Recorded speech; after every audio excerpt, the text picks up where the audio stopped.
ndalemi tani tek një nga ngjarjet që ka bërë xhiron e botës. Vetëm një vit më parë Zoran Mamdani ishte thuajse i panjohur, por tashmë ai është kryetari 111 i Bashkisë së New Yorkut. 34 vjeçari arriti të triumfonte, duhet thënë se momentin që shpalli kandidaturën pikërisht në tetor të 2024-s, të gjithë menduan se do të ishte një sfidë shumë e madhe për të, se nuk do të arrinte që të shkonte shumë afër fitores, por ai arriti të triumfonte nëpërmjet fushatave që bëri, të cilat u përqendruan kryesisht tek nevojat e drejt për drejta të qytetarëve. Ne për këtë do të flasim sot, por sigurisht edhe për raportin që ai ka me presidentin aktual të Shtetet e Bashkuara të Amerikës. Në nisje të programit ne patëm mundësinë të ndiqnim informacionet dhe thamë që kishte patur edhe një kërcënim nga ana e Trumpit, i cili kishte thënë se do të ndërpriste fondet nëse ai do të bëhej kryetar i Bashkisë së New Yorkut. Ka një pikë pyetje tani, nëse realisht kjo do të ndodhë, dhe do të diskutojmë me ekspertin e çështjeve ndërkombëtare, Enri Çeno, i cili është bashkuar mëngjesin e sotëm me ne. Faleminderit shumë Enri që je këtu. Faleminderit. Mëngjes, faleminderit. Do ndalemi pikërisht tek një nga lajmet më të rëndësishme, le të themi, për Shtetet e Bashkuara të Amerikës, por edhe për qytetarët, sidomos për ata cilët janë emigrantë, sepse duket sikur me fitoren e Mamdanit morën një kurajo që dikur mund të arrihet ajo çfarë kërkohet, siç ka qenë ai. Çfarë do të thotë kjo fitore në gjykimin tënd? Kjo është pikërisht ajo, unë do filloja The American Dream, pra ëndra amerikane ku gjithçka është e mundur. Nuk ka asgjë të pamundur, dhe kjo mund të ndodhi vetëm në Shtetet e Bashkuara të Amerikës. Sigurisht ka ndodhur edhe në Londër, pra në pjesën e atje ku janë këto demokracitë liberale. Pra diçka e tillë nuk mund ndodhte kurrësi në Afrikë, diçka e tillë nuk mund ndodhte kurrësi në vende arkaike ku ka sisteme politike që janë oligarkike etj. etj. Pra Mamdani në vetvete është pikërisht një emigrant. Vetëm në Amerikë mund ndodhi që një emigrant të vi dhe të zgjidhet në një kohë shumë të shkurtër, kryebashkiak i qytetet më të rëndësishëm të kapitalizmit. Në mos gaboj është futur politikës 4 vite më parë, apo jo? Po, patjetër. Po janë prapë sërish Shtetet e Bashkuara të Amerikës ato që krijojnë kushtet dhe mundësitë që një emigrant të bëhet edhe personi më i pasur në planet. Pra është kjo, si thuash, ekonomia e lirë, liria e individit që sjell pikërisht zhvillimin dhe krijimin e këtyre kushteve që individi të caktuar, nuk ka rëndësi nga me çfarë lloj backgroundi apo çfarë lloj edhe përgatitje profesionale të arrijnë atë ëndrën e madhe individuale që këto kanë. Sigurisht që kjo bie ndesh me një pjesë të parimeve apo besimeve që ka Mamdani në vetvete.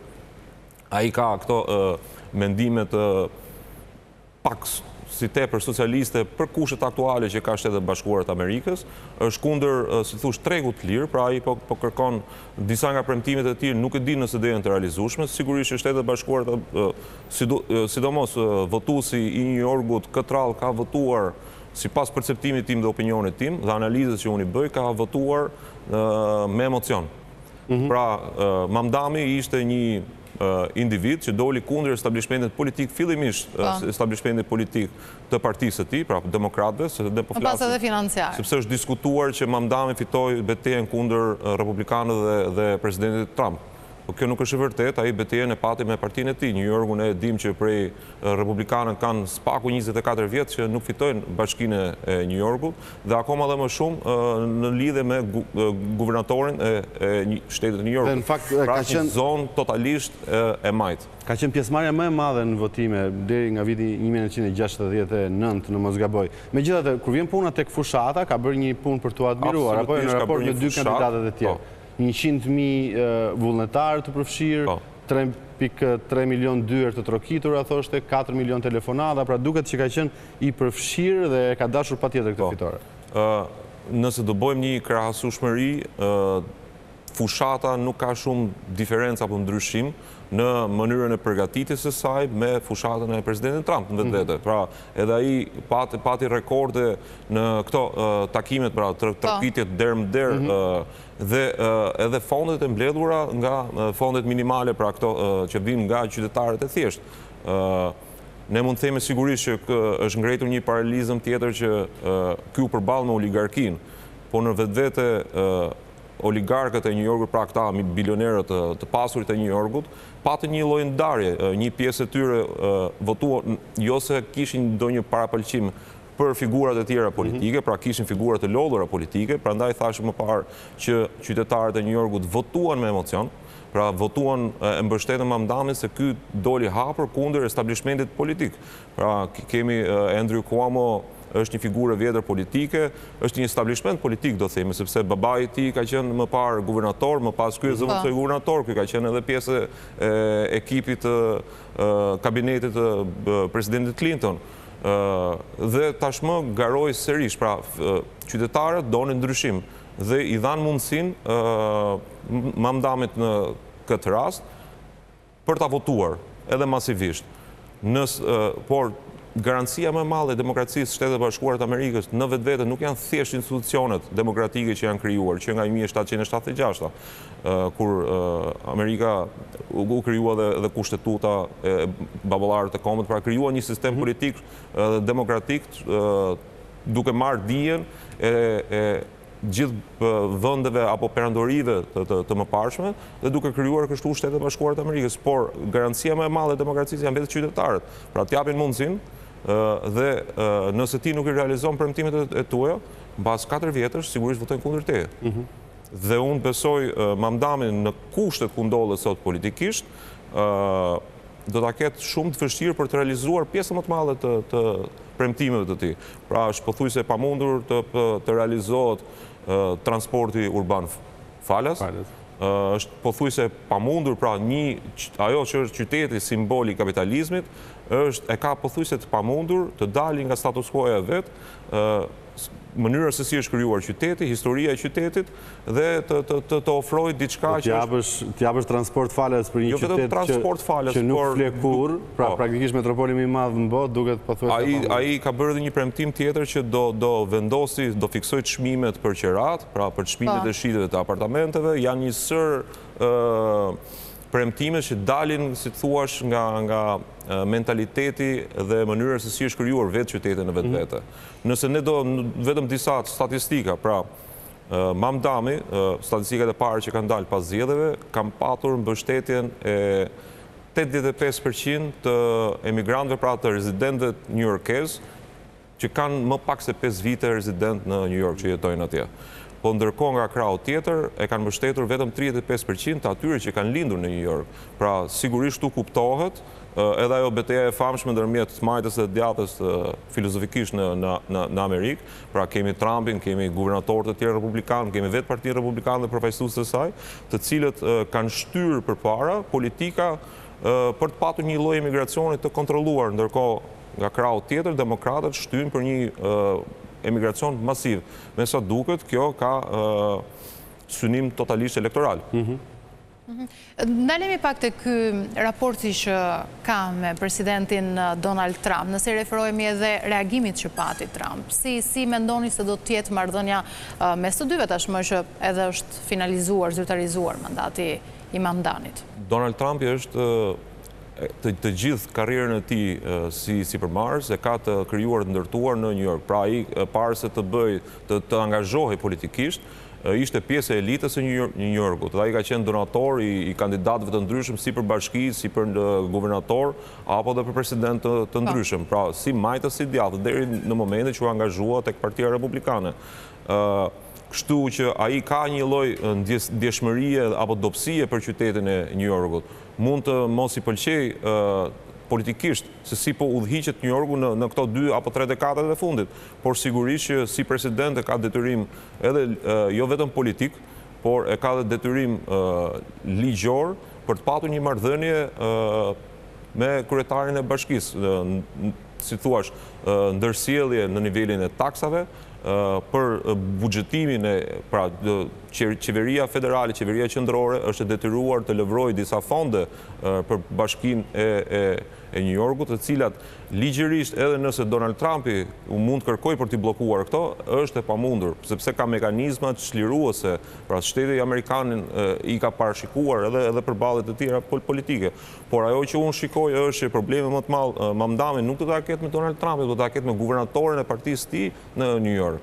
Tani, që zoti Trump është një politikan shumë i zoti, këtë nuk po e themi ne, sepse... A është negociator i zoti. është negociator shumë i mirë dhe gjithmonë përpiqet të jetë ekstremist, pra në deklaratat që bën, për të marrë le nuk themi... Nuk është çështje ekstremizmi, kjo është, si thua, të ndezësh militantizmin dhe mbështetësit e tu. Po, por punë është si do rivendosen marrëdhëniet tashmë që ai u shpallfitues. Pas 12 muajsh ne kemi votim që shumë i rëndësishëm për Shtetet e Bashkuara, pra këto midterms, zgjedhjet e mesme, ndërmjetme, ku 1/3 e Senatit rinovohet dhe i gjithë dhoma e ulët e përfaqësuese pra të Kongresit Amerikan rinovohet e gjitha. Dhe këto janë deklarata për të tërhequr dhe të shtrënguar fort linjën tënde, pra votuesit e tu, në mënyrë që këtë republikanët dhe presidenti Trump të ketë një rezultat sa më pozitiv vitin e ardhshëm, sepse është gjitha llogari politike në fund. Patjetër, po e thash këtë për të kaluar pak gradualisht edhe tek tema tjetër edhe në raporte e Shteteve Bashkuara të Amerikës me tjera shtete, siç ishte edhe rivendosja le themi e marrëdhënieve me Kinën për mineralet e rralla. Pra zoti Trump nuk është se e bëri vetëm me Kinën, e bëri me pothuajse me të gjithë shtetet e botës këto taksat le themi ekstreme që u përpoq të vendoste, qoftë me Kanadan, me Europën e më pas me Kinën. Dhe duket sikur pas këtyre deklaratave të forta ka tashmë një marrëveshje. Pra dhe është në stilin e tij apo jo? Po, patjetër, pra ai është për të kuptuar Donald Trump mjafton për të lexuar The Art of the Deal, pra librin e tij që e ka shkruar disa dekada më parë, Arti i marrëveshjes. Pra edhe ne nëse shikojmë tashmë, ai është negociatori kryesor i gjitha marrëdhënieve gjeopolitike dhe ekonomike sot në planet. Nëse ne në aspektin ligjor arrim të analizojmë tarifat që vendosën Donald Trump në një farë mënyrë ishin antikushtetuese dhe janë antikushtetuese. Por ai e dinte këtë dhe e përdori si pretekst për të ulur me këdo nga liderët botror për të arritur një marrëveshje në favor të Shtetit Bashkuar të Amerikës. Fundja atë e kanë votuar qytetarët amerikanë për premtimet që dhe për të sjellë të mira. Po, për premtimet që ka dhënë për gjatë fushatës, pra për të krijuar atë Amerikën e madhe sërish. Dhe jo rastësisht ai pati edhe mbështetjen e kësaj America First, që ishte NGO-ja më e rëndësishme politike sot për sot në Shtetet Bashkuara të Amerikës, dhe tarifat ai përdori për të patur një lloj rindryshimi apo reshape total të konfigurimit gjeopolitik në planet sot. Dhe me sa duket pati sukses. Pra ul me europianët për ndryshuar edhe rikonceptimin politik se si liderët europian e kanë si përballë lindjes edhe në raport me vetë perëndimin. Pra ka ardhur momenti për një rend të ri botror. Atë që Donald Trumpi po udhëheq me Shtetet e Bashkuara të Amerikës, që pas kësaj reshape, Shtetet e Bashkuara të Amerikës të dalin edhe më të fortë se realisht janë. Ne po jetojmë në epokën e inteligjencës artificiale. Në analizën time dhe perceptimin tim është revolucioni industrial më i madh që historia njerëzore ka njohur ndonjëherë.